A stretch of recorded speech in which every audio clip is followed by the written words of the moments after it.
I'm starting now. All right, thank you.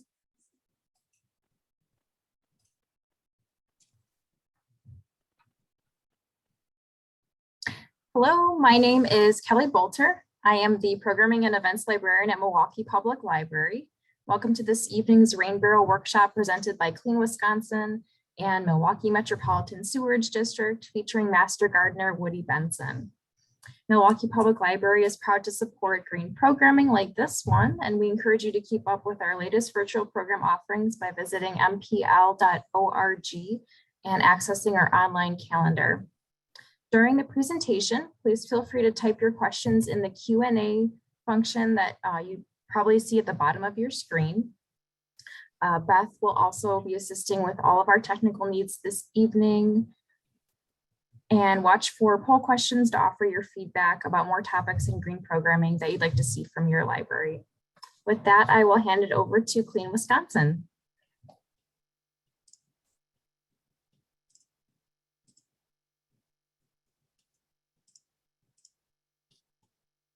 All right. Good evening, everyone.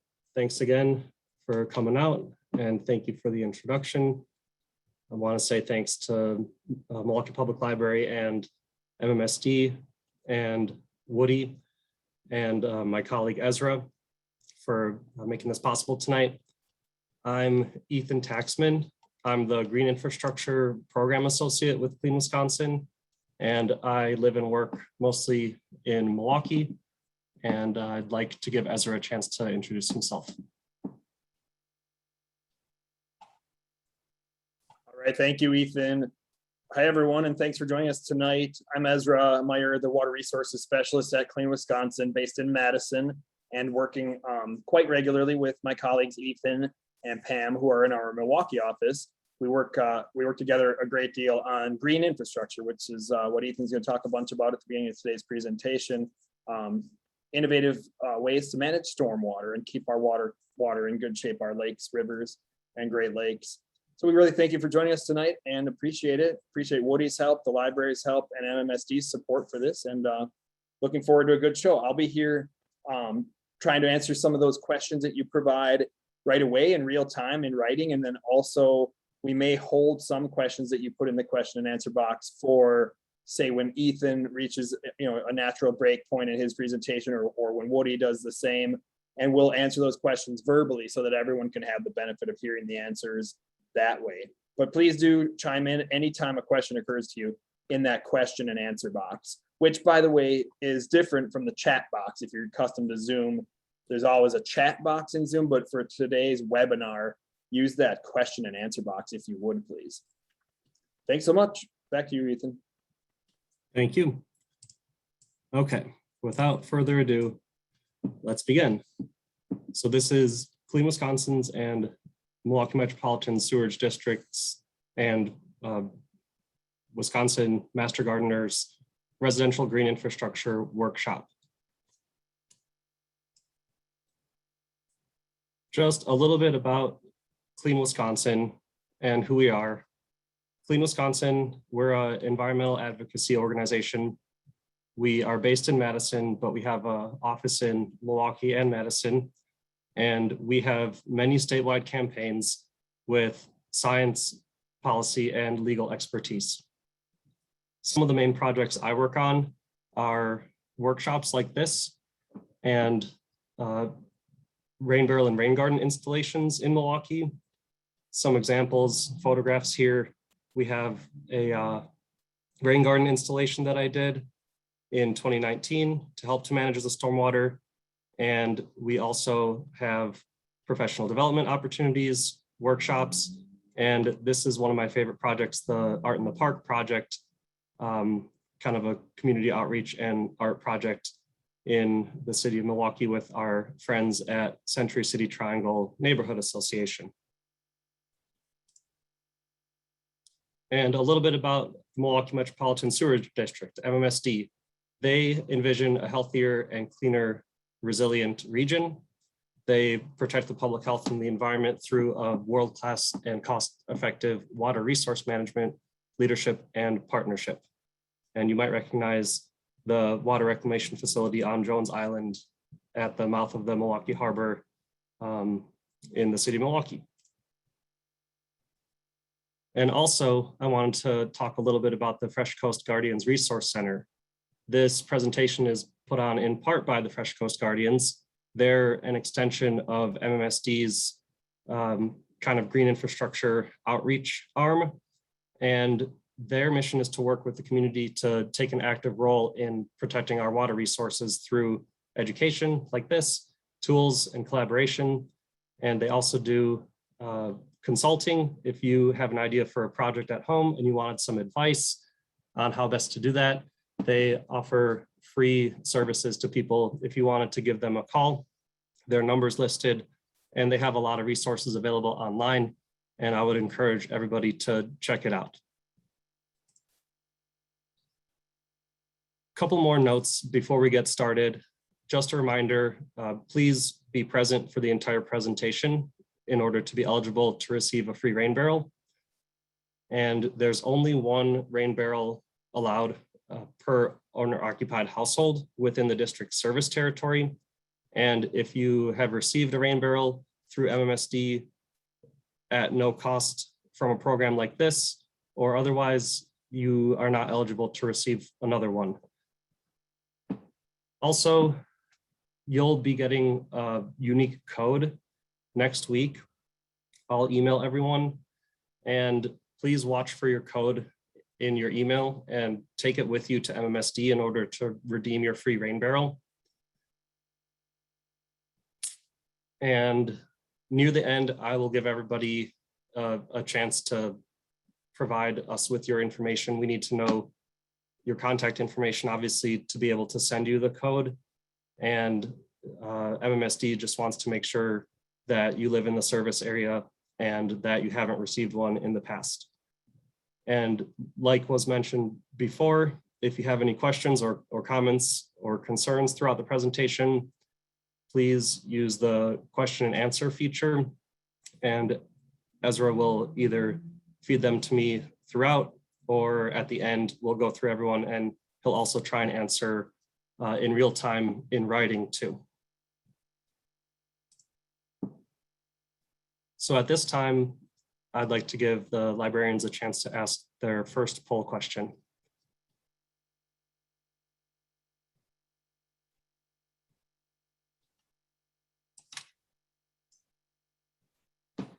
And while everybody's answering that first poll question, I just want to let everyone know we do have live captioning enabled on the webinar this evening. You will need to choose that option in your Zoom settings bar, which is either at the bottom of the or the top of your screen. So you can turn those on if those would be helpful for you tonight. Thank you.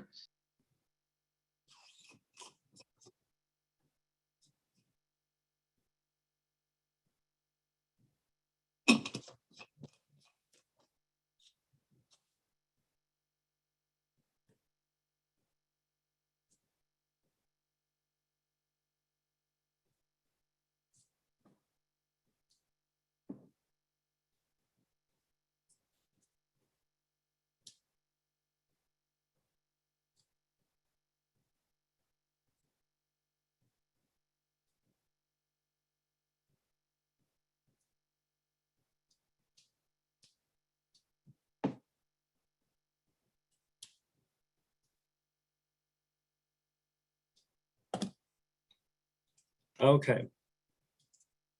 Thanks for participating in the poll question.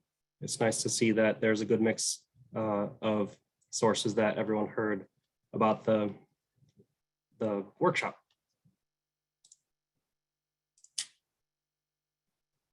This is the presentation outline. First, I'll talk a little bit more about what the Milwaukee Metropolitan Sewerage District does and how it affects all of us. Then I'll go into more detail about what exactly green infrastructure is, different strategies, and I'll hand it over to Woody to talk more about the native plants and how that can be incorporated into green infrastructure and the benefits. And then a little bit about how to install and maintain a barrel. I won't be going into extremely detailed instructions, but I will go over an overview, and I'll also provide a web resource that has really comprehensive instructions on how to install the barrel and everything that you need to know for that. Finally, I'll go through some strategies on how else you can stay involved in Milwaukee's water story and some other resources as well.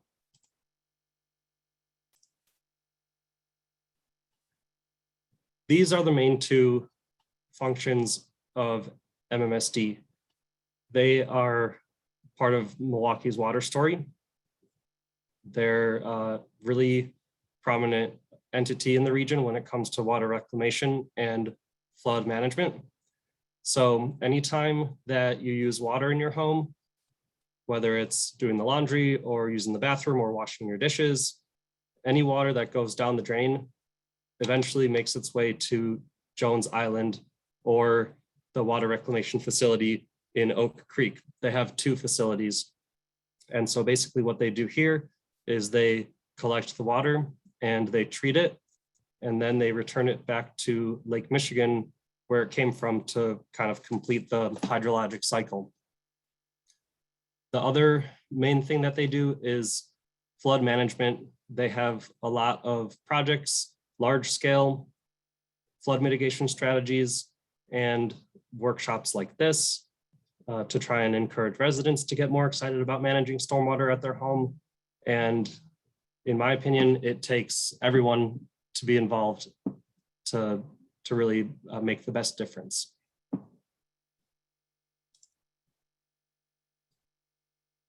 This is MMSD's service area. They have about 1.1 million customers over 28 municipalities in an area of about 411 square miles. And you can see that it's mostly all of Milwaukee County and parts of some of the cities and villages to the north and to the south and southwest. This is something I like to talk about a little bit. MMSD captures and cleans about 98.4% of all the water that's sent to them. And in my opinion, that's a really impressive amount. The national average is about 85% capture and clean. And there are more than 700 cities or so with sewer systems like ours. And I'll get into the detail about that a little later on, but the 700 cities in the United States that have combined portions of their sewer where the storm and the sanitary are combined, those cities are mostly located in the Midwest, Upper Midwest, and East Coast Great Lakes region.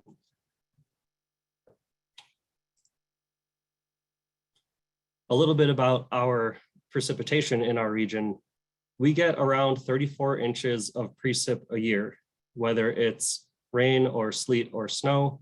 That's a lot of precipitation, a lot of water to fall in our area. And I like to show this graphic because on the left, this might be what the city of Milwaukee or the Milwaukee area looked like prior to industrialization and settling here and what it looks like today. Basically, if you take all the precipitation that falls in a naturalized area, the natural landscape allows a lot more infiltration compared to a urbanized landscape. So think about all the plants, all the trees.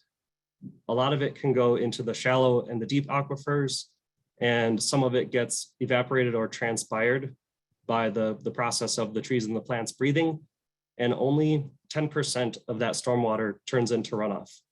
But when you consider an urbanized area like the city of Milwaukee or the surrounding regions, some of the suburbs, all the roads, all the roofs, all the streets, the sidewalks, all of those hard surfaces don't allow for infiltration. So of the 100% precipitation, a lot of it turns into runoff. More than half of it turns into runoff just because of those hard surfaces not allowing the water to infiltrate. And that can create some problems down the road.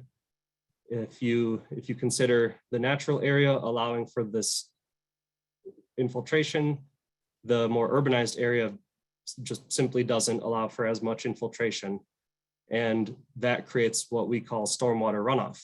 And there's a couple of main issues associated with stormwater runoff, and I'll get into that later. But I just like to show this because it's important to consider the water has to go somewhere today. We don't have nearly as much green space as we used to just a couple hundred years ago. And I'll talk more about that later. This is a historic map of what Milwaukee might have looked like before.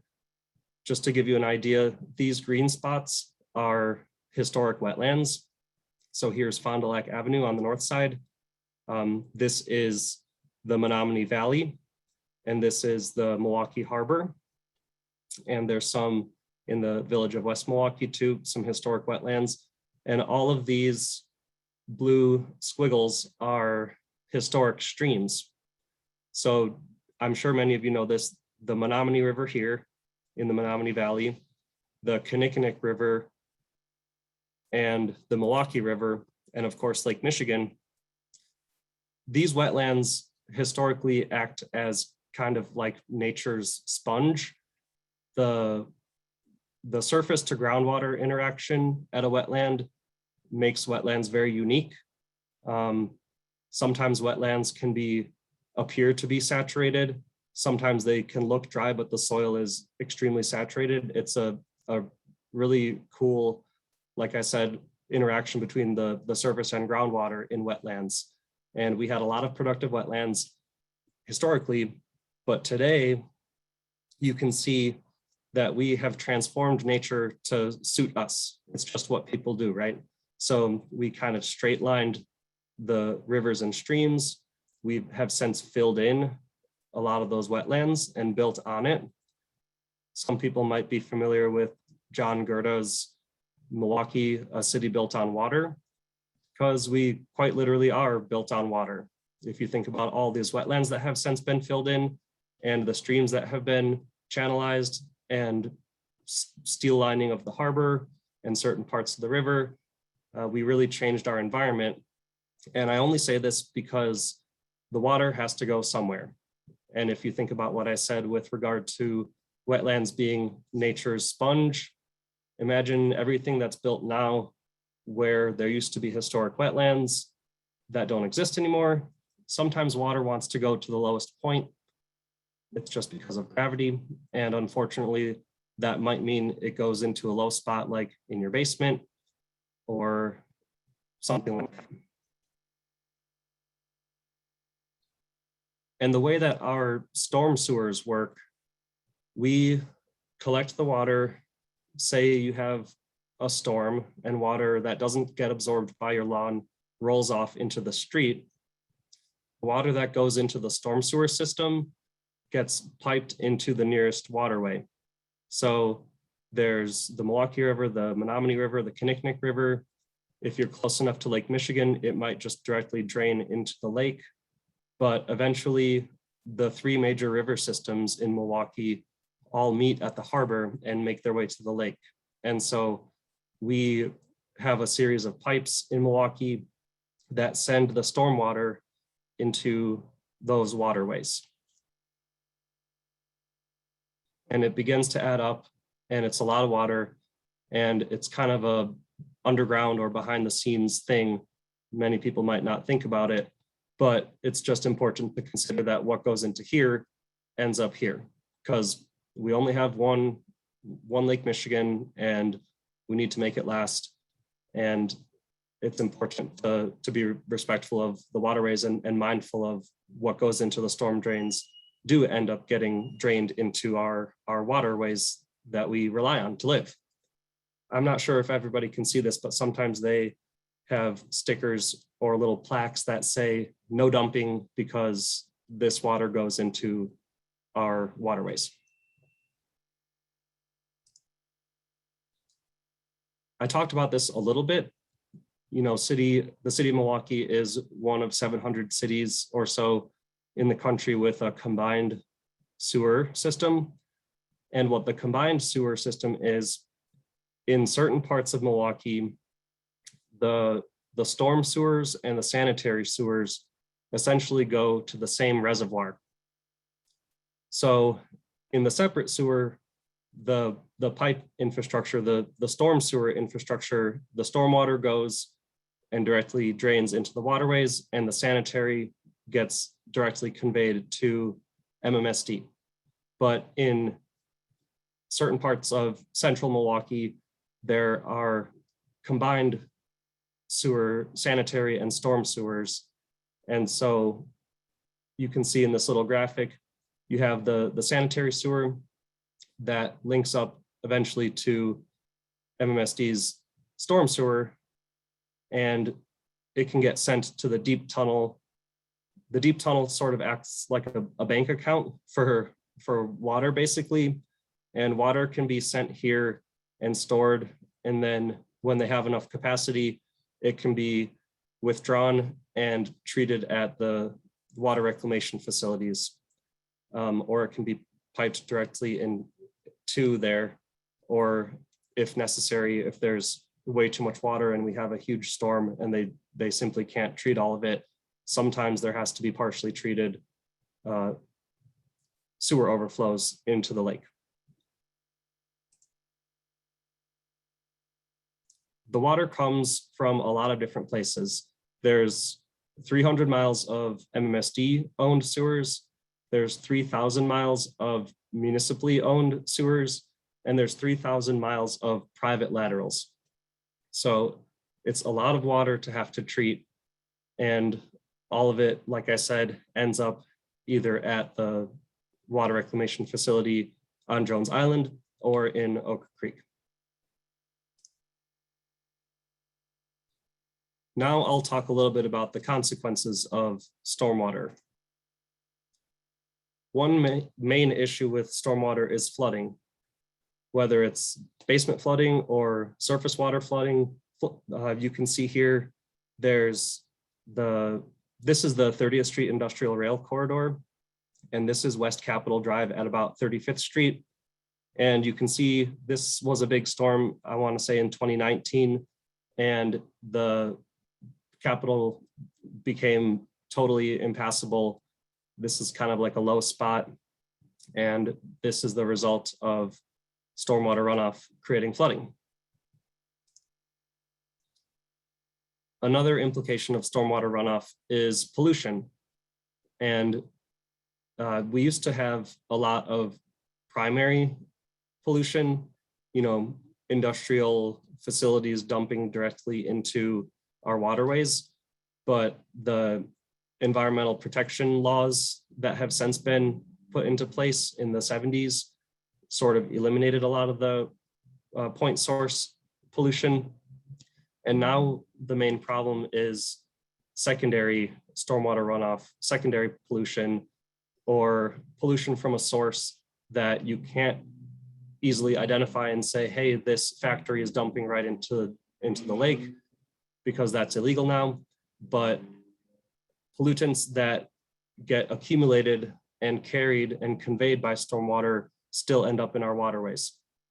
So if your car is leaking oils and greases, or people litter, or they don't clean up their yard waste responsibly, it can lead to a number of issues with our water quality.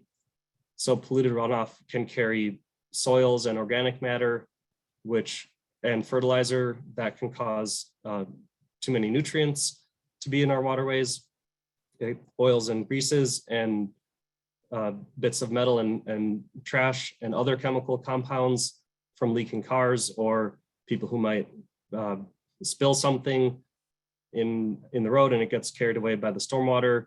These are all main issues that are a result of stormwater runoff conveying pollutants. So a little bit about the solutions. Large-scale stormwater projects are definitely part of the solution. On the left is the Milwaukee County Grounds Project. It captures and could potentially hold 315 million gallons of water, and an underground tunnel that's 17 feet in diameter channels the water from Underwood Creek into the basin. And from there, it slowly releases into the Menominee River. And during really extreme storms, the basin could fill up in about 4 hours. And it can take a couple of days to drain. On the right is the Kuniconic River Naturalization project. The Kuniconic River used to be heavily channelized and concrete lined. If some of you are familiar with the area, that can cause a human health hazard. I've heard stories of people getting swept away into the really fast moving water. And so part of this project from MMSD was to rip up the concrete and renaturalize the area and kind of return it to nature, add some more vegetation, make it a little bit more of a meandering stream instead of straight lined. And that helps to slow the water down when we get big rain events. These are other examples of bioretention basins. This is a basin, sorry, these are two basins along North 30th Street in Milwaukee, just north of Capitol Drive. And these basins can hold tens of millions of gallons of stormwater. The storm sewers were redesigned, and they convey a lot of stormwater directly into the basins. And then over time, the basins drain. And it's hard to see now because these were just planted when the photographs were taken, but there's a lot of vegetation in here today. And so if the stormwater isn't absorbed by that vegetation, well, then it gets conveyed to Lincoln Creek, which then flows into the Milwaukee River. And from there, it flows into Lake Michigan. Green roofs are another example of green infrastructure. This is the MMSD headquarters building located at 260 West Seabooth Street in Milwaukee, just south of downtown along the Menominee River. And these are some apartments near the baseball stadium. And you can see there's different types of green roofs. These look like they're the same type of green roof. There's one type of green roof that demands a little bit more stability if you want to have different types of vegetation other than trays of plants.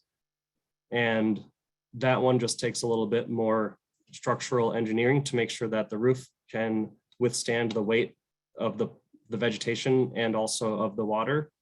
But then you can also retrofit a roof and have these trays of plants. And this is a really popular way. More and more buildings and large structures are installing green roofs in this way. Basically, instead of having a hard surface that water would just run off from, you now have water absorbing capacity in the green roof. And another added benefit of green roofs is that they help to keep the building cooler during the hot months and warmer during the cold months because it kind of acts like an insulator. So not only is it responsible from a stormwater management perspective, it's also responsible from an energy consumption perspective. These are examples of permeable pavers. Basically, permeable pavers are a way to infiltrate stormwater into the ground and then sometimes be conveyed by underground piping into the storm sewer. You can see in this detail on the bottom right, the joint spaces in between the pavers are filled with substrate. Usually it's crushed gravel or a similar stone. And, you know, imagine a lot of rainwater hitting a parking lot and otherwise running off. Well, in this case, the water can absorb between here, and it really helps to slow it down and reduce flash flooding potential. And it also helps some pollutants can be kind of captured in the pore space of the substrate. And there's probably a couple of feet of substrate beneath this too. And so it kind of helps to sequester some pollutants that might be on the parking lot. And there's a couple of different types of pavers.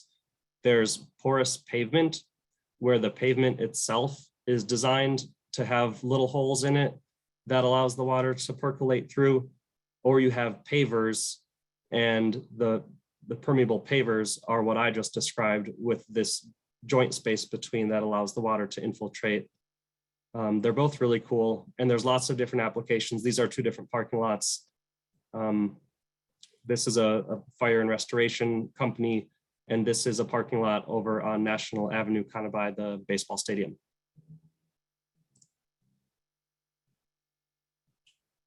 This is another really cool example that I like. I'm sure some of the participants have seen bioswales in the medians or in the public right of way, in the space between the sidewalk and the road. And these are really nice. You can have flowering vegetation, and it's a nice accent to an otherwise underutilized space as well. Instead of just having grass, you can have these bioswales. They're basically like a large rain garden, and they help to absorb the runoff from the street. And you can kind of see in this photograph, so they have a cutout for the water to go into the bioswale. And eventually, if this thing gets overwhelmed, there's a drain in here. If it gets to a certain depth of water, it could drain directly into the storm sewer here. And I think these might be access points into that piping system, but sometimes it doesn't need to drain into the storm sewer. It can just infiltrate and get absorbed by the plants. And this is an example of green infrastructure that doesn't necessarily have to actually be green. These are cisterns. They're kind of like a large rain barrel, if you will. Basically, the water that hits the roof or a similar structure goes down and fills up these cisterns, and it allows the water to be captured and stored to be used later. You can see in this graphic, they have an electric pump that allows the water to be stored and then pumped out to be used at another time. And just to be clear, this is like what it would look like. This is buried, but this is a kind of a profile view of what the cistern might look like underground with these different components, the electric pump.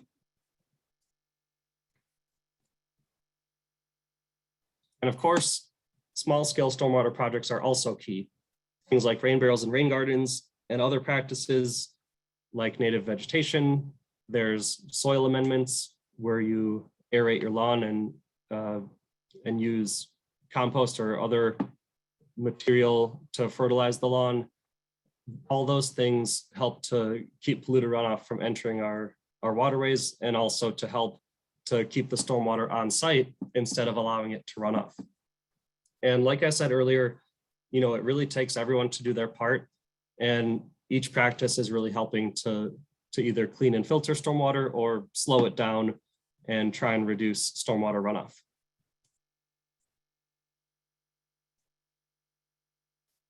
This is the rain barrel. These are two photographs of different types of rain barrels. They are really great if you want to use water to water your plants. And you can see here, this is a downspout, and this is a base that the rain barrel is elevated on. And so the water that hits the roof goes down the downspout and into the fill hose, and then fills up the rain barrel to be used later. These are two examples of rain gardens that I've installed over the years. I want to say both of these were installed in 2019, and you can kind of see that we have diverted the stormwater from the downspout and placed the downspout extender into the garden as the water supply.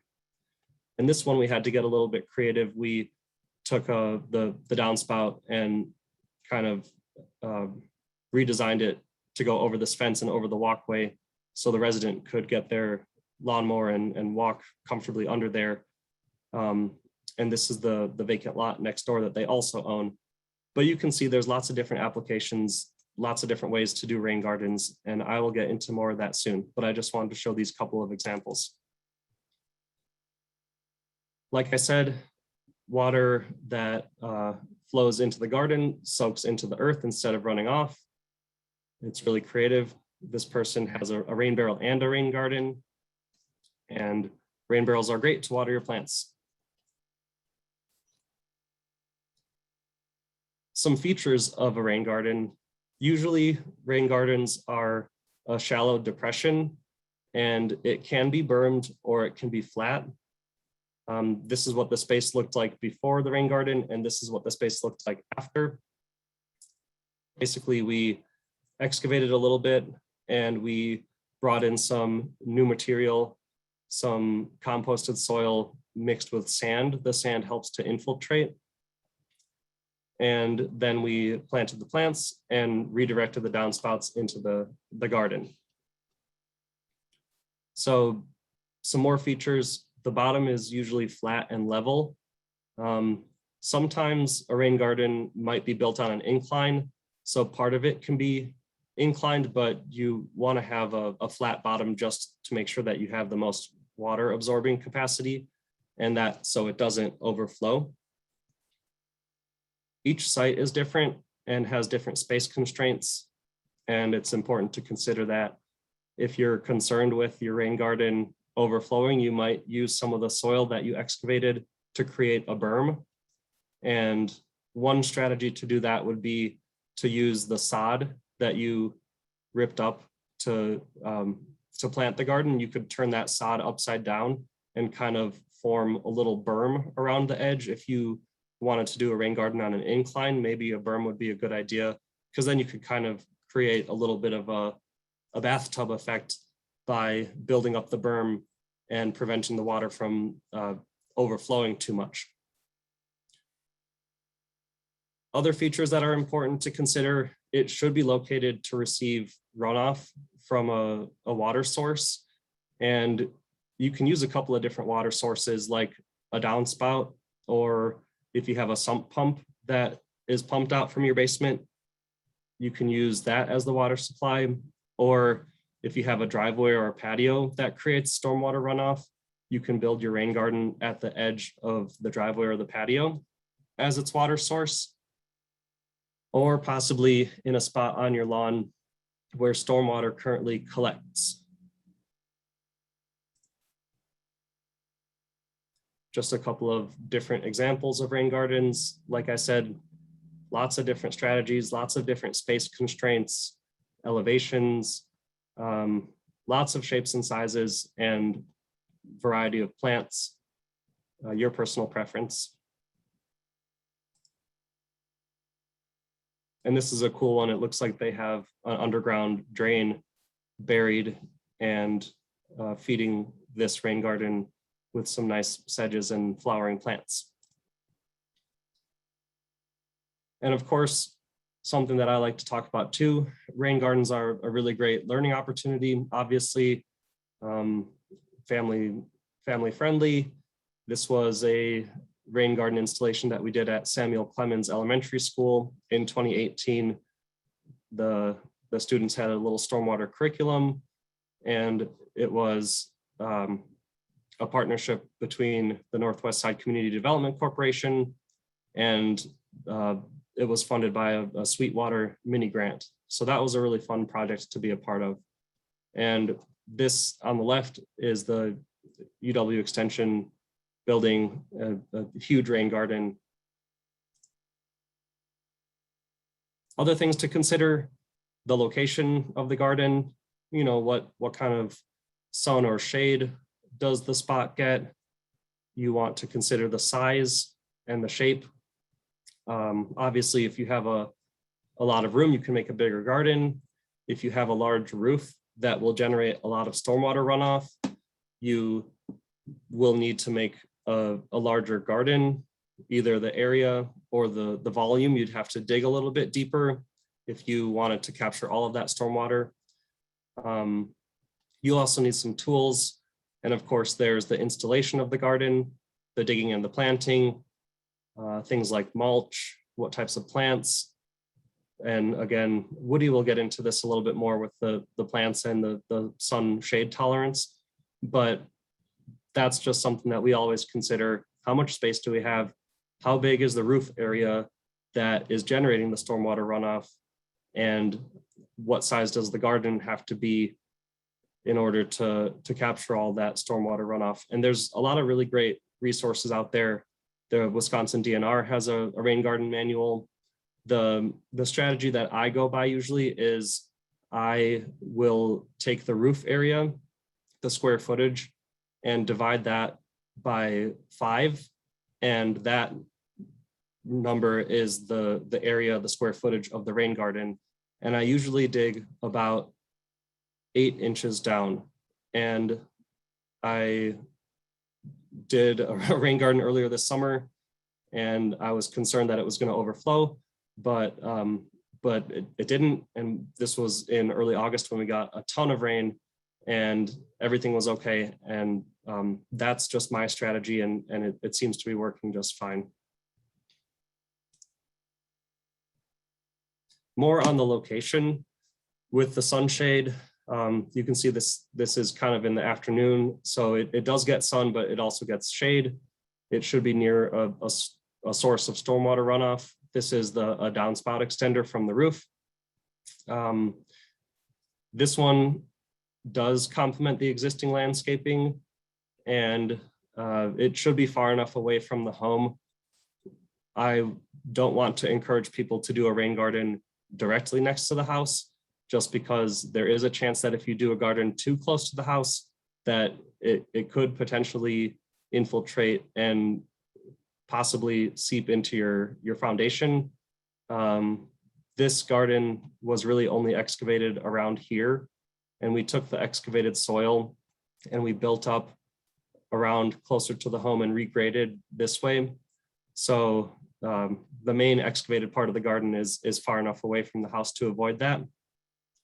And we had a question in the last workshop about doing a rain garden above a sewer lateral. And I would recommend installing the garden away from a sewer lateral, just because you wouldn't want to accidentally infiltrate water into the ground above the sewer lateral, just in case the lateral is cracked. You could unintentionally be sending more water into that standpipe, which if it gets overwhelmed, it could lead to a basement backup. And we want to avoid that. So I would encourage everyone, if they wanted to install a rain garden, just to be mindful of that and locate the pipe in your basement that your sanitary sewer line, and try not to install a garden near that pipe.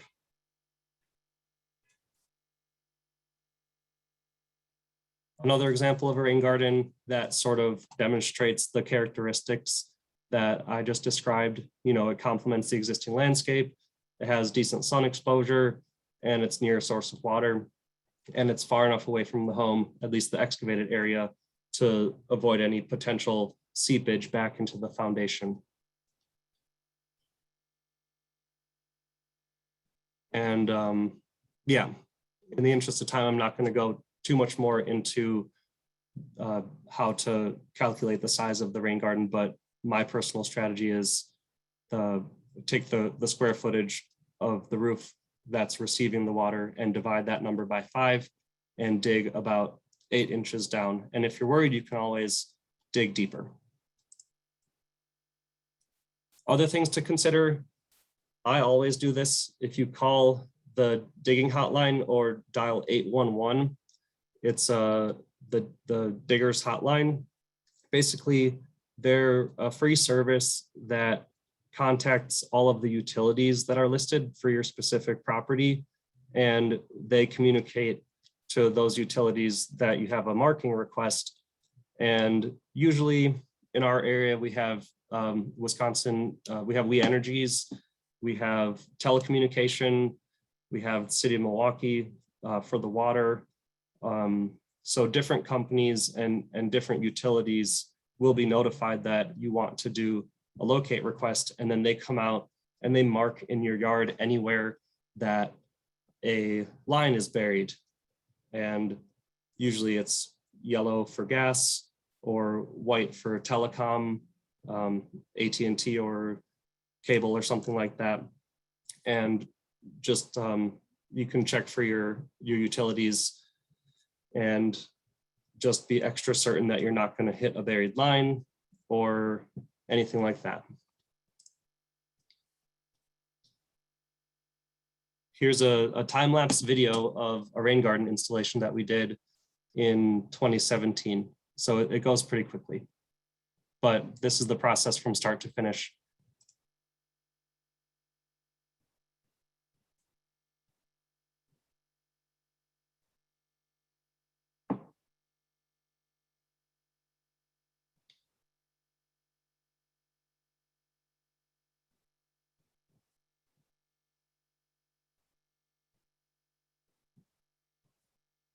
Okay, so I'll describe what we did here. We excavated the soil, we excavated the sod. Sometimes if you have low points in your yard or grass patches that just simply won't grow, you can try and redistribute the sod in those areas. You can see we're far enough away from the home. We excavated the soil and we used this soil to kind of regrade away from the home, a creative way to reuse existing space and materials. After excavating and regrading, what we did was we brought in the engineered soil, which is organic material, composted material, and a little bit of sand mixture. I talked about this briefly, but sand will help to increase the pore space in the growing medium, and it allows for more infiltration.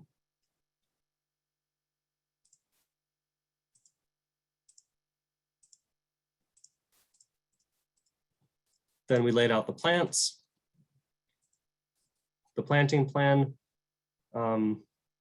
maybe put some of the more shade tolerant plants in areas that might not get as much sun, or maybe put the more moisture tolerant plants near the downspout extension if they're going to receive more water. Then we mulched and brought the downspout extender into the point nearest the largest part of the rain garden. And so with a large team, we installed the garden in about, I want to say 2.5 or 3 hours.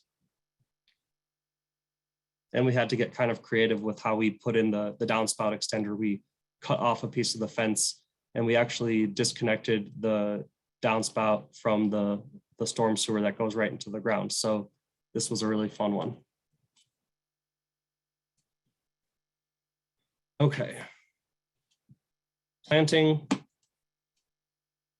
plan, this particular one has a berm. Here's the downspout. So this might be the deepest part of the garden, or maybe the part where you put the most water tolerant plants. And this is uphill, and you can see the berm, kind of what I talked about earlier. The berm is at the lowest point of the garden, where if it does get inundated with a lot of water, it'll kind of be blocked from overflowing the garden. And of course, watering is super important. Native plants need a lot of water in the beginning of their life, but over time you can water less and less because they're adapted to the moisture in our region. But when they're first getting established, they come in a root ball, and you need to water them a ton so that the roots can get established and the plants can flourish. And as the roots grow deeper, they'll absorb more water. People often wonder about what does a rain garden look like after a couple of years. And this is the planted plugs in the first year, and this is the garden after 1 year. So they really take off if you care about them. With maintenance, of course, like weeding and watering and refurbishing plants that might not make it, or adding mulch to keep the weeds down and to keep the moisture in. And at this time, I'd like to give the librarians a chance to ask poll question number 2, please.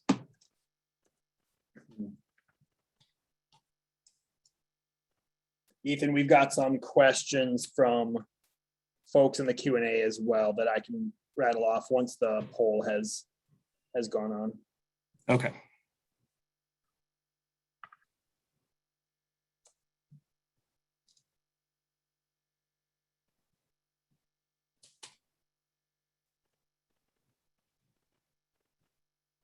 Or maybe I should do those now.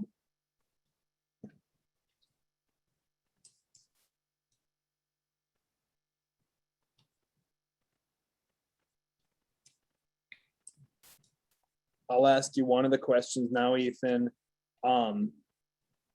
Actually, I'm going to jump over to one that came through in the chat side, but one or two people have asked about the little signs that have shown up in some of the pictures you've shown that kind of just tell passersby on the sidewalk about your rain garden and sort of what it's doing. I think some folks would have an interest in getting a hold of those signs if they could. I know we get them from the district when we install some rain gardens in project areas where the district is assisting folks with rain garden installation.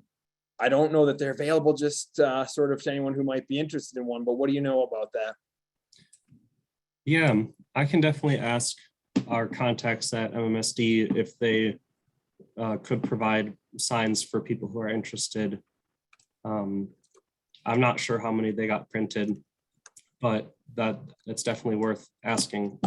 I'll write that down and I'll talk to Jay.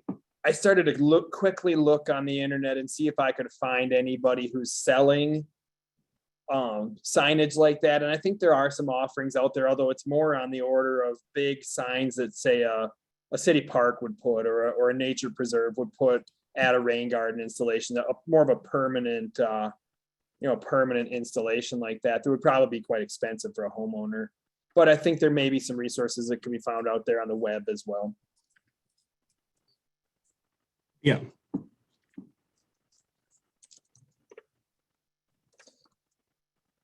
Next question, and Beth and Kelly, let me know if you need me to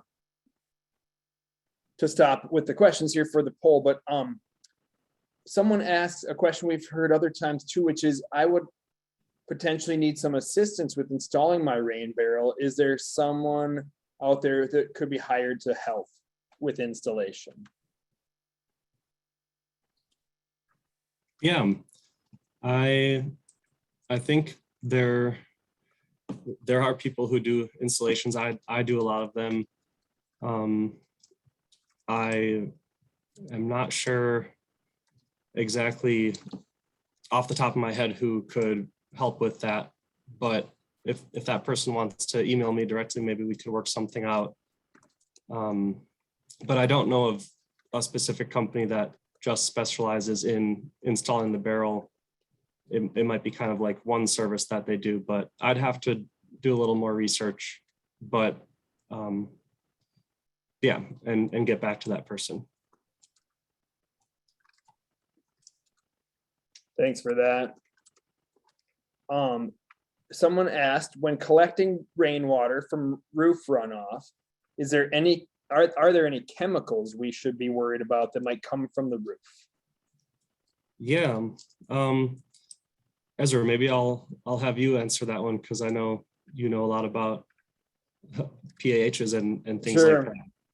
No, and I'm happy to. Thanks for that. So the answer is it does depend a bit on the material your roof is made out of, but most residential roofs these days tend to be made from asphalt shingles, and there are some chemicals of concern in relatively low concentrations, but they are in there in asphalt shingles. So we, at the end of the day, have taken the position of not recommending that you use water collected in a rain barrel coming off your roof for vegetable gardens, for watering the plants or the soil in a vegetable garden where you're going to eat the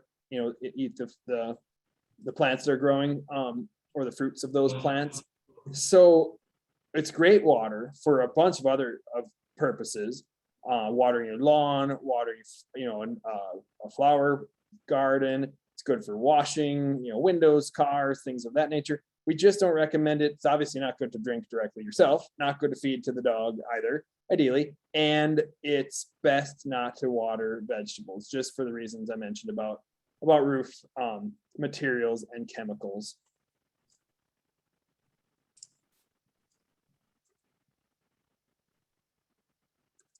So another rain barrel question, Ethan, maybe we're going to get to some more rain barrel information later, but can rain barrels be left out during the winter months? Oh, good question. I don't recommend leaving them out in the winter. I recommend draining them and bringing them inside, either in the basement or the garage. I guess if you have to leave it outside, if you have no other option, I would empty it entirely and turn it upside down. And if you have a tarp or something that you could use to cover it, it's just that we have pretty harsh winters, right? And it could crack the barrel and make it unusable. And especially if you leave water in the barrel, it could freeze and crack and turn into a big ice cube. Everyone has left a soda or something in the fridge and it explodes, and the barrel won't explode literally, but it could potentially crack. So I would recommend bringing it inside. I might add, so Ethan errs on the side of caution. We'll play a good cop, bad cop here for a moment. Ethan errs on the side of caution and likes to move the barrel indoors. I am careful about how I do it, but leave it outside. So the key is to disconnect it from the downspout so that it's not receiving water anymore, A. B, you want to make sure and empty it out all the way so it doesn't contain any water that might freeze. And then you might cover it if there's any opening at the top where water could get in or snow could get in, melt, whatever. You just want to make sure that it stays basically empty and dry all winter long. But you can, I've successfully done it, leave it outside and not have it get wrecked. You just have to be real careful about how you do it. Again, you could cover it. You could even turn it upside down, maybe, if it will stand upside down. But otherwise, maybe the best thing that you can do if your situation allows is move it indoors into a shed or a garage. I just wanted to offer that there are options there for different circumstances you might run into on your property.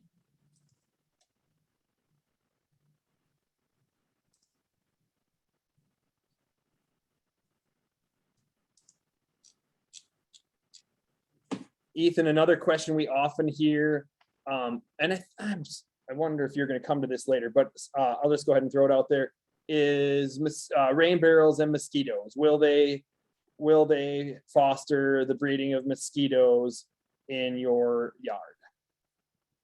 Good question. We do get that a lot. I don't think that mosquitoes will go into the rain barrel if you keep the lid on it. They'll try and find some other open body of water. If you leave the lid off, that always could be an invitation for mosquitoes. But I have never seen mosquitoes in a barrel that has a lid on it. They're not gonna make their way into it from the downspout or anything like that. So I personally think the answer is no if you have the barrel installed with the lid. But if you have a lidless barrel or you leave it off, it's almost like a bird bath at that point, and anything could get in there really. But no, not if you leave the lid on. Thanks, Ethan. Someone's asked, actually I'll answer that question in writing.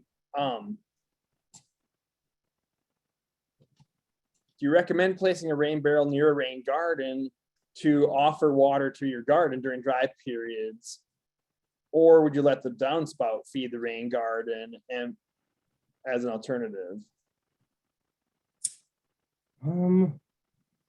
I usually will try and put the rain barrel near the garden just for ease of access. I always encourage people to install their barrels wherever is most convenient for them, wherever they're going to get the most use out of it. The barrel will get 50 gallons, and then once it's full, the way that you install the barrel, it kind of rejects the stormwater, and the downspout still functions normally. So the first 50 gallons of a storm will go into the barrel, but if it's a big rain event, then it'll go back out the fill hose and down the downspout. So I hope that's answers the question. I've done both. I've installed a rain barrel on the same downspout that feeds the rain garden, and it did just fine. But technically you would get 50 more gallons of water sent to the garden if you used, if you didn't install the barrel on the downspout that fed the garden. I think it's a neat combination, as long as, you know, I suppose, especially if you don't have another location for your barrel. If you have another spot on the property for the barrel, great, put the barrel there. But really, you want to put your barrel closest to where you're going to need to use that water, just so that you'll actually regularly use it, make use of it, and that sort of thing. So, you know, these are the kinds of considerations that go into deciding where to put it, where to put a barrel, and where to put, frankly, a garden on your property. Ethan, it looks like the poll question from the library came up, so folks hopefully are answering that. Okay, cool. Thank you, librarians. We have some more questions teed up, but I think I will try to answer what I can in writing and save some for later, but we want to make sure to get to Woody's presentation and the rest of your presentation that follows. So maybe good to move on. Definitely. And then we'll try and have some time for Q&A at the end. And if people are willing and are interested, at 7:30, we can have more question and answers that we didn't get to if there isn't time after the presentation.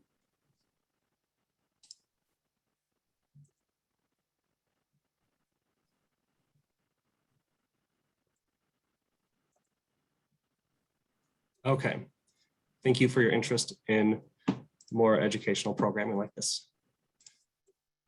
All right, at this time, I'd like to welcome Woody Benson. He's a Master Gardener with Wisconsin Master Gardeners in Southeast Wisconsin. And without further ado, the native plant section of the presentation from Woody. Good evening. Can you hear me? Sounds good, Woody. Okay, next slide, please.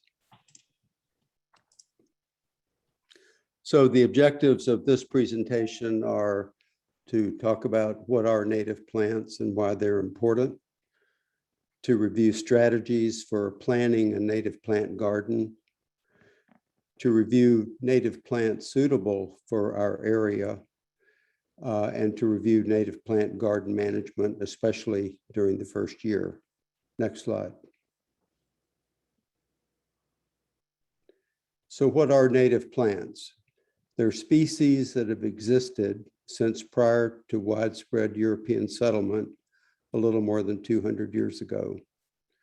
The prairie ecosystem, which is the home of native plants, once covered over 200 million acres in the central US and south central Canada. Today, less than 1% of our native prairies remain. Next slide. But the importance of native plants is not so much where they're from, but what they do. They improve water quality by reducing the quantity and velocity of stormwater runoff. They require less maintenance compared to lawn and more traditional sculpted gardens. And I think a very important thing that really is not appreciated by many people is that native plants are the larval host for many insects, as well as food and shelter for birds, amphibians, and mammals. So I think the point is that you can have a beautiful rose bush that you adore, but it's not going to be the host for any insect. Next slide.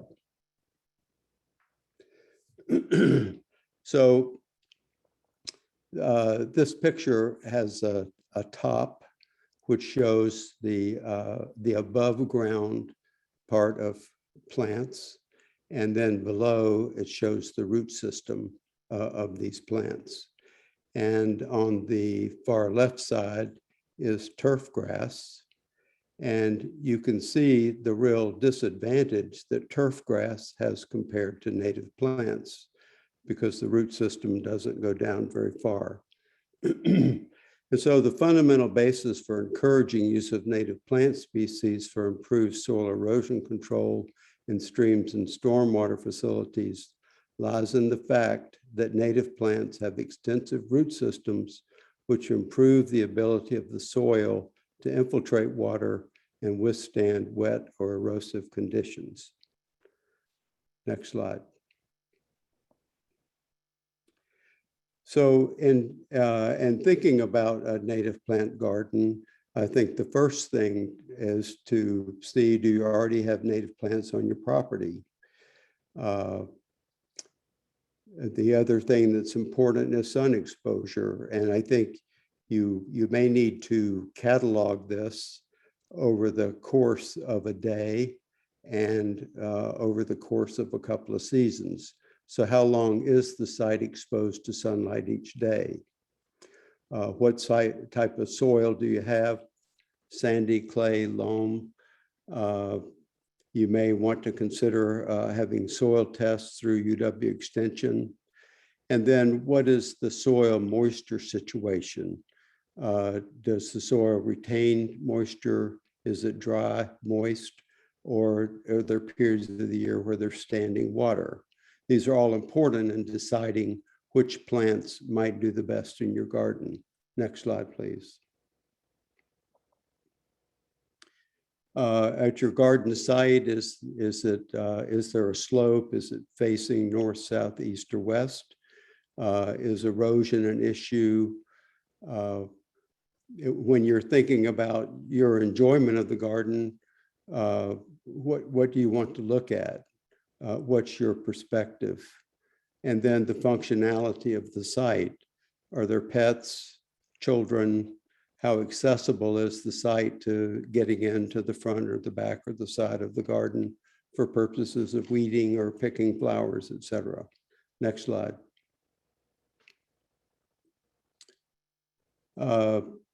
When you're thinking about how you want to look at the garden, or you think of it more as a border bed with tall plants in the back and short ones in the front? Or is it more like an island where the tall ones in the center and short ones are on the perimeter? I think for some people, native plants takes a little getting used to. They don't look as neat as some manicured gardens, but they do have a natural look that you can learn to love over time. The plant type, I think a key to native plant gardening is that grasses, sedges, and flowers, or forbs, as they're sometimes called, are all grown together. This is a little different than the usual ornamental gardens that people may have experience with. And the design features, what colors, the height, sequential bloom times. So there are native plants that bloom in early spring and some that bloom late in the fall. And I think if you're thinking about your garden as a host to pollinators or other insects, is you want to have a succession of blooms from early in the season to the end. And then soil moisture and sun. Usually when people plant for artistic reasons, they think about groups of plants of 5 or 7 or more to give interlocking drifts or masses. And then also to select your plant for the season of interest, spring, summer, fall, and the ornamental features, flowers, foliage, seed heads, etc. Next slide, please. So this is a generic plant list. Actually, this came from the MMSD plant sale last year. And I want to point out to you that this is the kind of information that you can get about plants. So plants have a common name and a Latin or scientific name. Usually the common name will do you pretty good, but there's some where the common name is a little ambiguous. You can get information about the height of plants. Not all native plants are tall.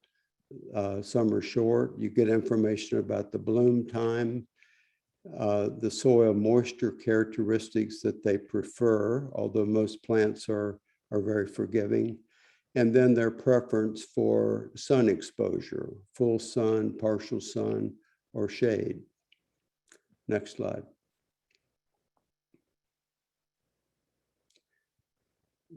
So soil moisture, I think this is something you learn just from inspection of the garden site over the course of a year. Is it dry, medium, or wet? Is there standing water? Sun exposure. Full sun is considered 6 full hours or more of direct sunlight. Shade is less than 3 hours. And again, most of these plants are pretty flexible, but I think this is useful in picking out ones that will improve your chance of success. Next slide. Plant types, there are grasses and sedges.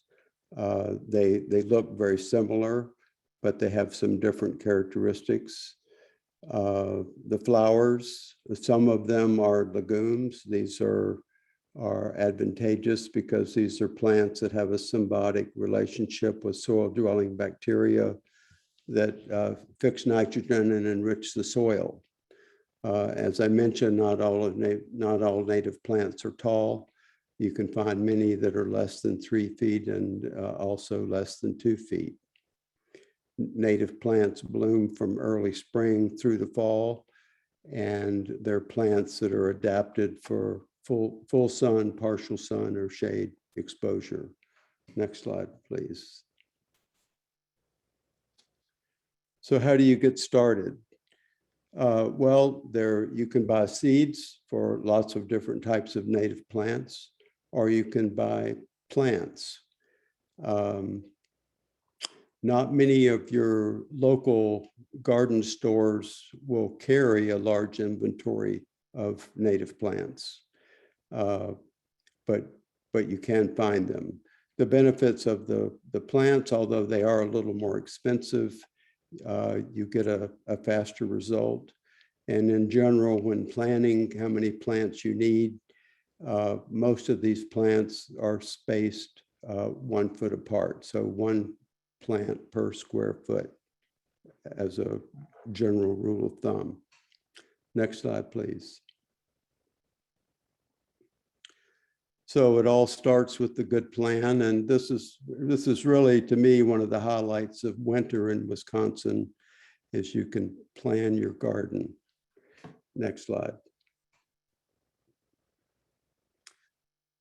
Depending on your situation, this is an example of a kit or a package of plants that were selected for their semi-shade characteristics. And these plants were from Prairie Moon Nursery, which is a native plant nursery in eastern Minnesota. Next slide.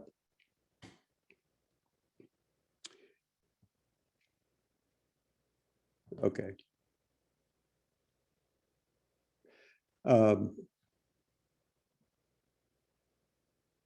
Let's see, can you go back one? Back one slide. So there are some local garden centers, Johnson's Nursery, Bayside Garden Center, and Miners that have native plant inventory. There are local plant sales. A lot of nature centers have plant sales. MMSD has plant sales twice a year.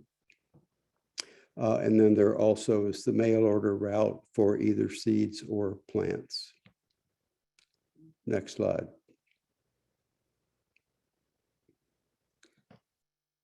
I think in terms of preparing the garden, one of the most important first steps is dealing with perennial weeds that might be present in the site.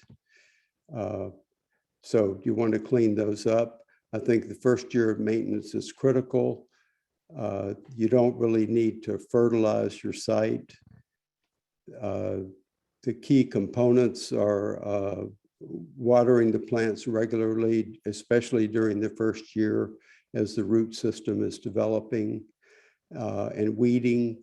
In the first year, they're really competing. I think once they get established, they will outcompete a lot of our common weeds.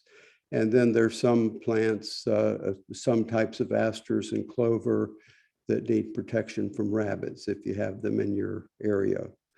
But once the garden is established, the amount of maintenance will be reduced considerably. Next slide. Any questions? We can do them now or later. Woody, Ezra here. There is one that someone asked that I might just bring up now. I think you mentioned rescue operations, rescuing plants which are about to be destroyed by a development project or the like. Someone asked, how would one get involved with those types of operations? I think mostly it's word of mouth. I don't know any place that advertises those things. Yeah, I mean, if you have friends that have a native plant garden, once these plants get established, some of them are quite proliferative, so they're probably weeding their garden and would have some that would transplant very easily. Woody, my only thought is that an organization like the Wild Ones or the Prairie Enthusiasts come to mind as organizations that maybe among their members or their followers might occasionally, invite folks to join in on a rescue dig. That's an excellent point. Thank you for. Yeah, thanks. It does happen pretty impromptu and pretty with very little notice in my experience, because these things come up and there isn't much time. But it's definitely a good thing when it can be done to save some plants that are going to go under the shovel otherwise. Yeah. Another question came up, Woody. Are there native plants that can be used to replace grass in a lawn or a turf setting? Well, every inch of lawn that you replace is just that much less you have to mow. So yeah, I think what was the native plant use isn't totally restricted to rain gardens. You could actually replace as much of your lawn as you would like. The challenge is first getting rid of the turf grass, and then any perennial reeds that are there. But otherwise, yeah, you could plant most anything. Again, it's sun exposure, soil type, and the moisture availability, moisture characteristics.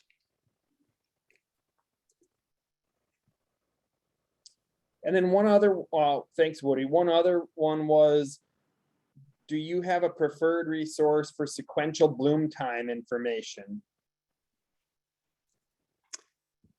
Well, if you look, let's talk about what people are going to do this winter. If you're looking at a catalog or a table with data about the plants in it, it'll tell you that this one blooms May and June, or this one blooms September and October. And actually at some websites, for some of these nurseries that have websites, you can search their inventory. Let's say you want plants that are 3 feet tall or less that need full sun. Show me what you got. And so you can look at those. You can select for plants that have an early bloom time or a late bloom time. So I think it's just a matter of kind of going through it and selecting plants in that way. I think in a general sense, plants that bloom in early spring, there are fewer of them around. Most people go for what's blooming in summer and fall. But I think if you think about it from the standpoint of a bumblebee, when the queen comes out of her winter hibernation in early spring, she's looking for flowers that have nectar and pollen. And this is where native plants come in. Tulips aren't native plants. So for a bumblebee, a beautiful bed of tulips is like a desert, whereas they're native plants that bloom in early spring. So I think it's your thinking long-term about your garden, just to make sure you have some of those. One last question came up, Woody, is it better to set up a new rain garden in the spring or the fall?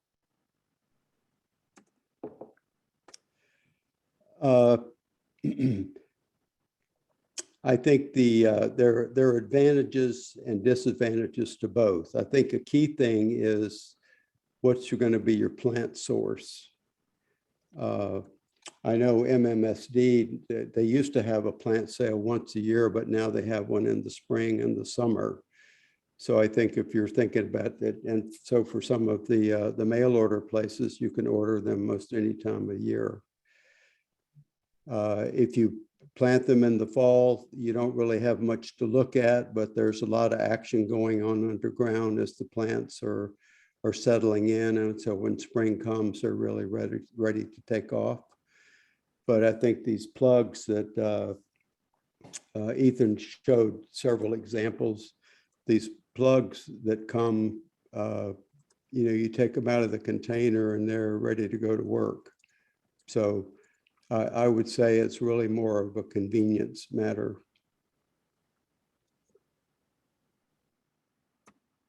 Great, thanks, Woody. That's all we've got for questions at the moment.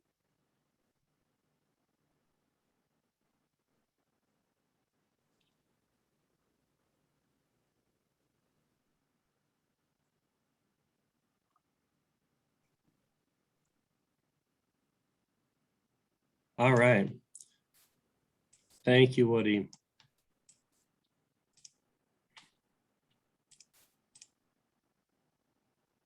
Could we have the librarians ask the third poll question, please?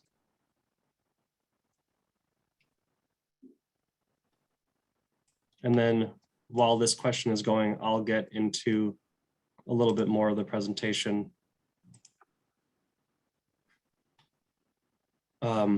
This is something I'll talk about kind of briefly, but basically the city of Milwaukee has a program that they call the Downspout Disconnect program, where if you live in the part of the city of Milwaukee where the sewer is combined, remember the separated and the combined sewer, if you live in a part of the city where the sewer is combined, they have a new mandate that makes it so that they are requesting people in those areas disconnect their downspout.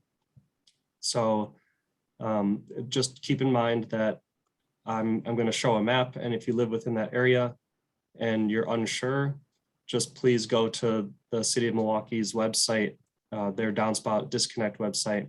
And again, I'll share all these resources with everyone, but it's nothing to panic about. It's just an effort to get stormwater, slow it down, and try and reduce the amount of stormwater that goes into the combined sewers. The main takeaways are, if you're interested or concerned, you should be receiving a letter next year. And if you want to know more, you can always be proactive and reach out to the city and email them or talk to them. But basically, this is the part of the central city in the combined sewer area. So as far north as Shorewood, as far west, almost into Wauwatosa, you have parts of the south side of Milwaukee and into Bayview, and downtown, and a decent amount of the north side is in the combined sewer area. So all of the storm and sanitary lines are combined. And to try and reduce the influx of water that gets sent to MMSD, the city is asking that everybody disconnects downspouts that are eligible. Sometimes downspouts empty onto a hard surface and they will not request that one to be disconnected because it could create flooding problems down the road. But if you do have a downspout that's on a hard surface, maybe that would be a good candidate of a downspout to install your barrel. But the bottom line is, if you're concerned about any of this, I would recommend going on the city's website and checking out their downspout disconnect link and give them a call or write them an email. This is what a downspout looks like. So by disconnecting your downspout from the standpipe, that would get sent to the sewerage district to be cleaned. If you're in the combined area, by disconnecting it, you are creating more capacity for them to treat water down the road. And you're also not sending water to the water reclamation facility. And maybe this would be a good option to put a rain garden there if you do disconnect.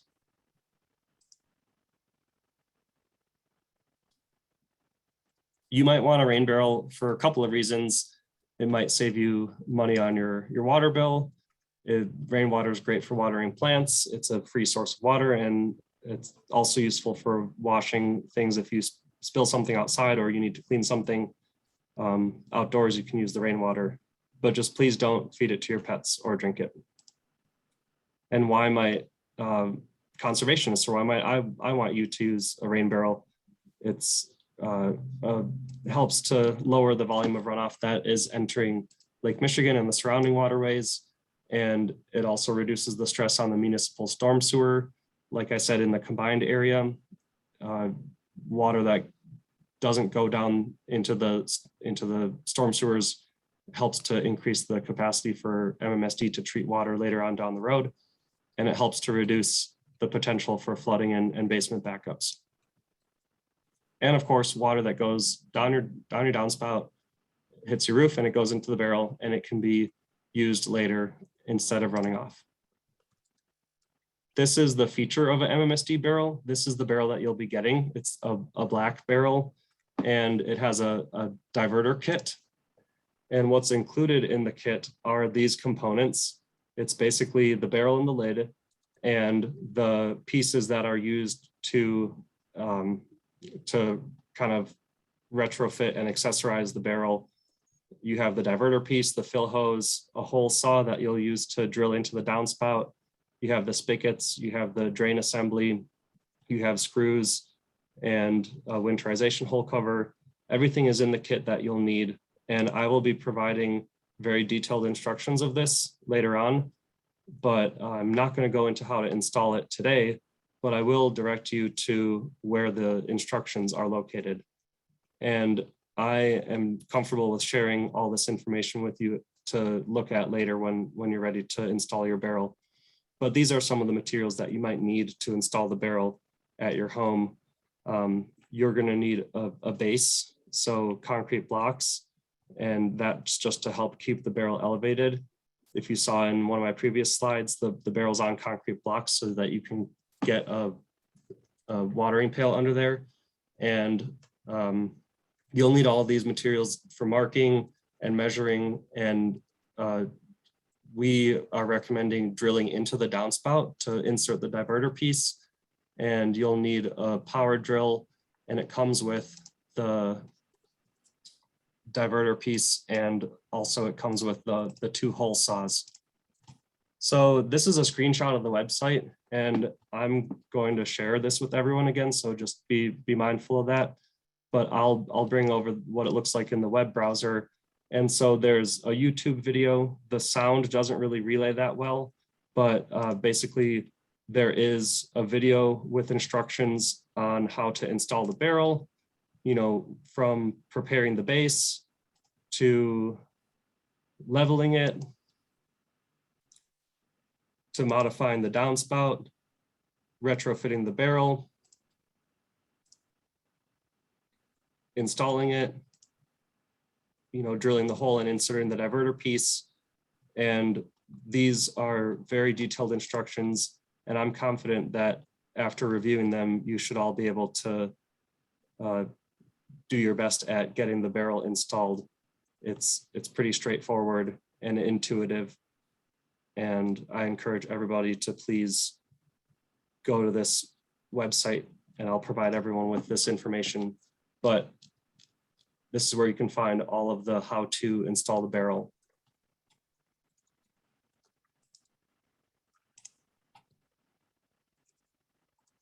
Here's some tips for maintenance.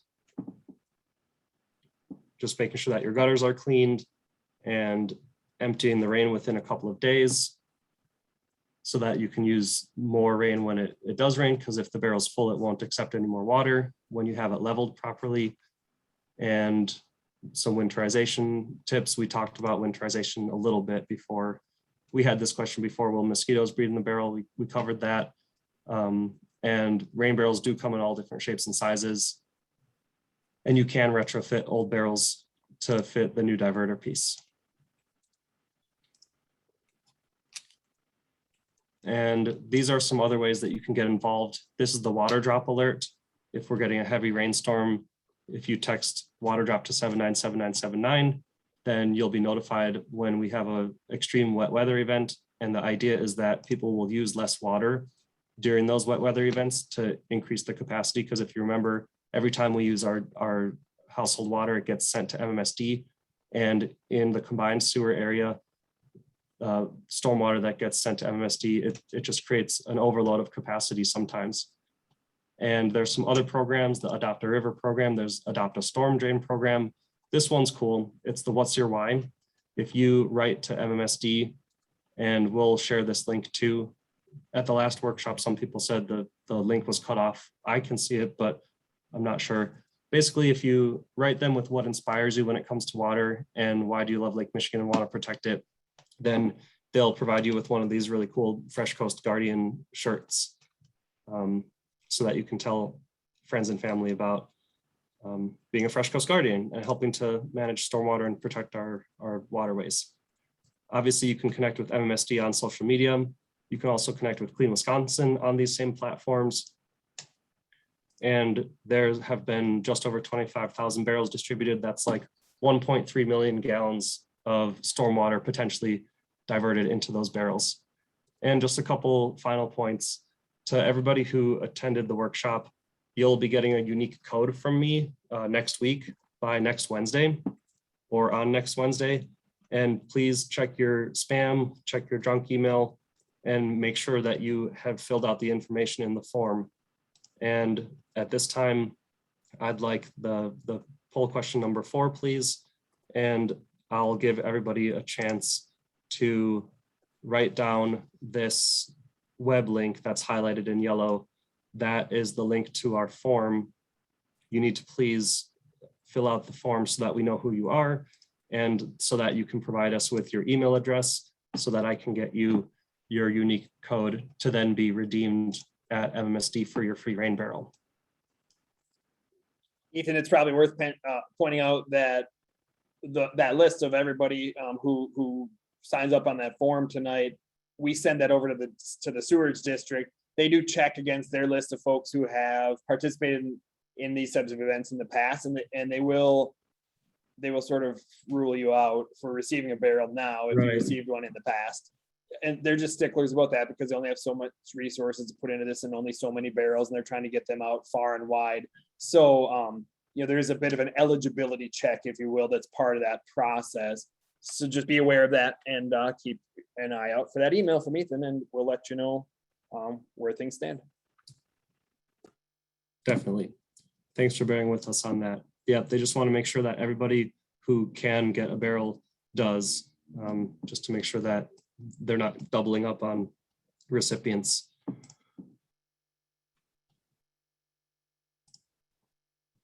Okay, so at this time, the presentation, the information is concluded, but if people want to stick around, I think we can stay for maybe 10 minutes or so and try and answer some questions from the participants in the question and answer. But if you have to go, that's totally understandable.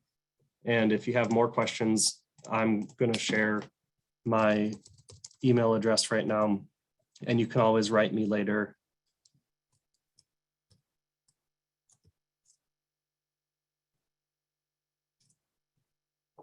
So I just put my email address in the chat.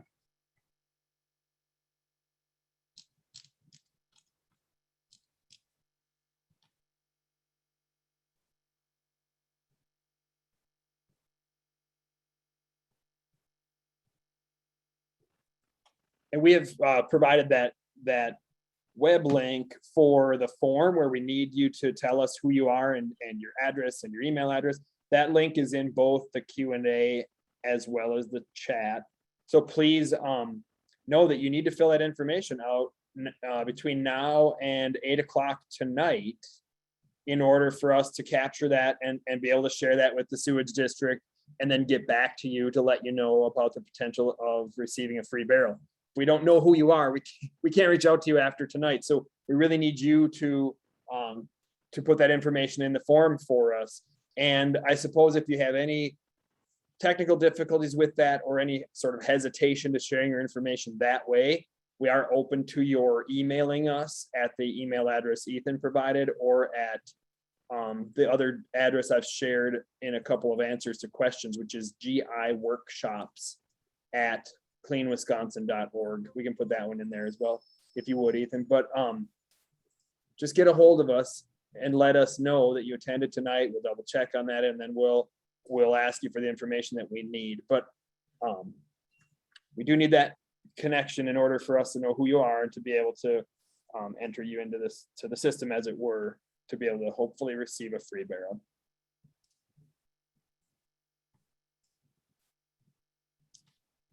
Someone is asking about, well, actually, Ethan, I'm going to ask you a couple of questions and then I'll answer this one in writing. But someone asked, where could I get a cap for that stand pipe if I have a connected downspout that's going down into the ground and out into the storm sewer?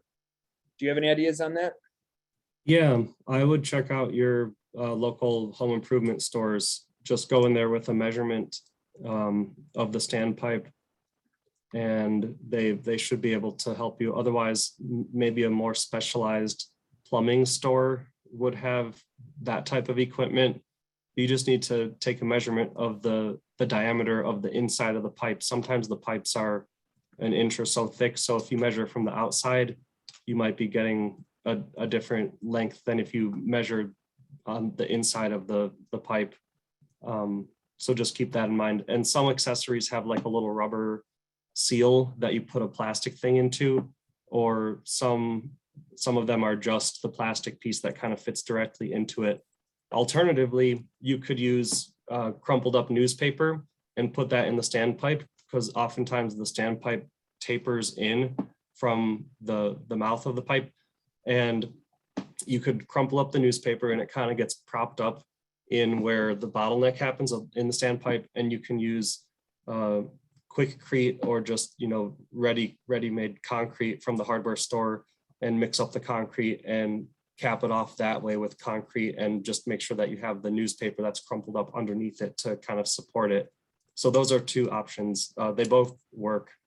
Also, in a pinch, I've seen people use like empty cans of vegetable cans or something just to keep it covered in the meantime. But either the concrete way or the actual plastic and rubber stopper way, both are acceptable, both work well.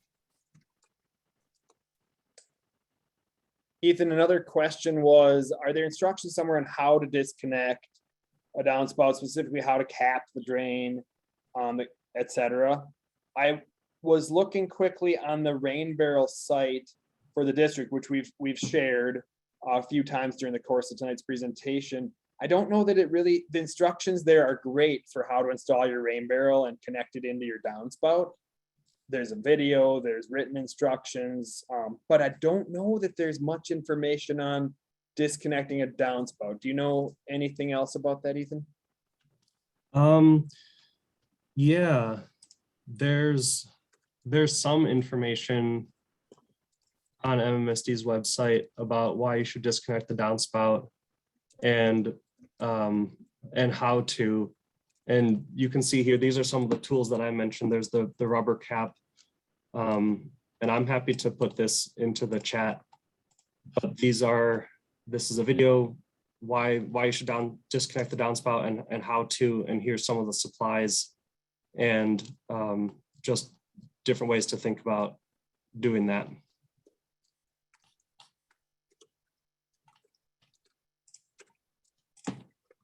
Here, I'm putting this into the chat.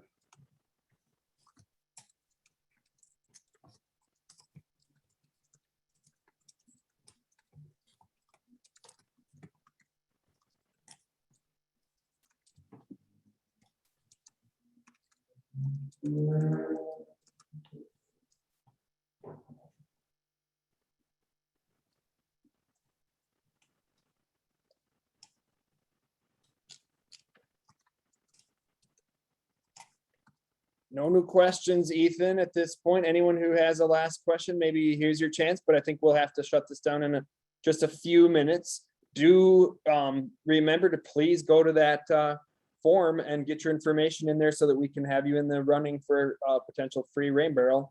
We can't do that without your information, not to be a broken record on that, but if we don't connect tonight, then we don't have a way to reach back out to you after the fact. Of course, you can reach back out to us, but through those email addresses we've shared. But please fill out the form if you can tonight. I see a lot of folks already have.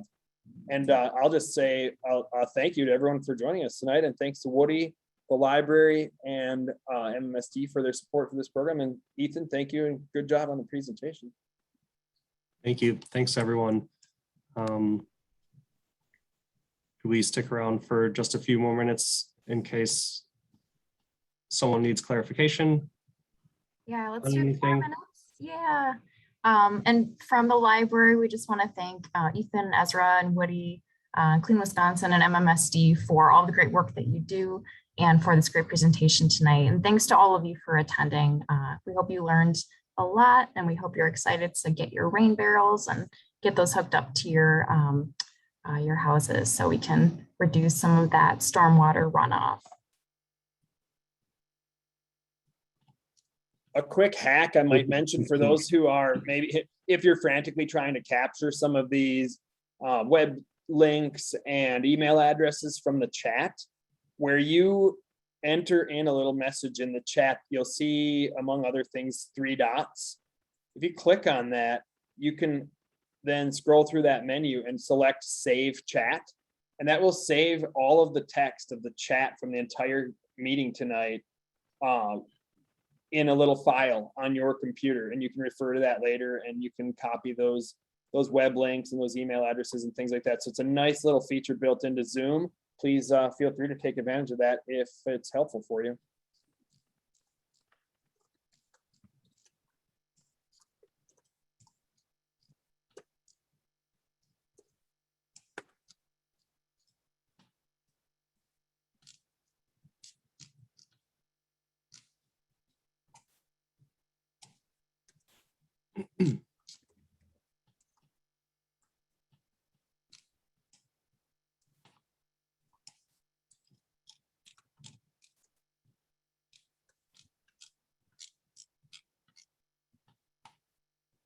All right.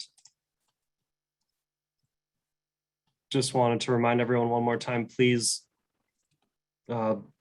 visit the link. We put it in the chat and it's on the screen now. Please visit the link and send us the information so that we can get you your unique code to redeem at MMSD for your barrel. And I thought I saw something, maybe it was in the chat or maybe it was a question. Someone asked if there was a water drop alert online.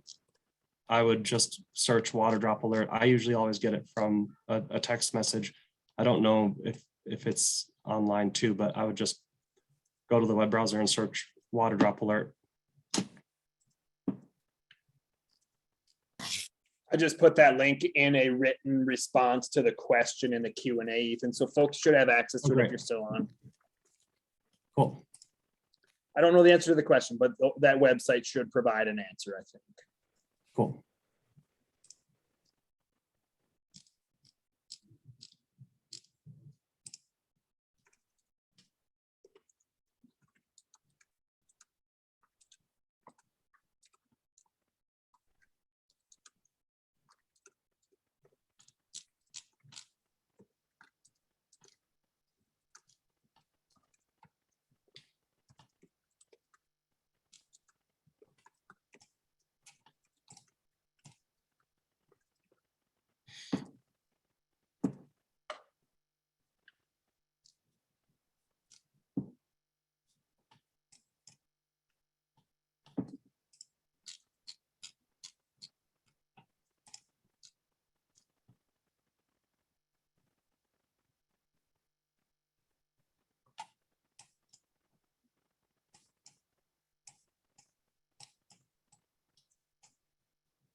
Mhm.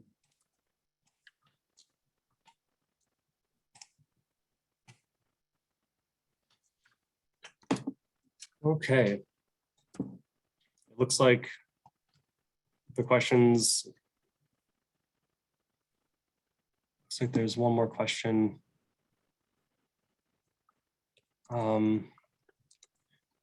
I can answer this one. There's a question about the fall plant sale and if there's a list for that.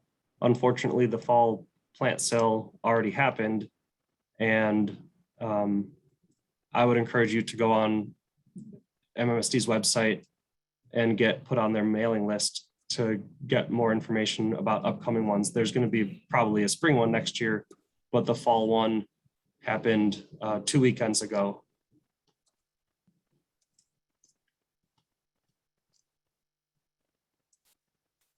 And I think that was new this year. They might have done 1 or 2 in the past, but from what I remember, they had just done them in the spring, but they've been doing more in the late summer, early fall.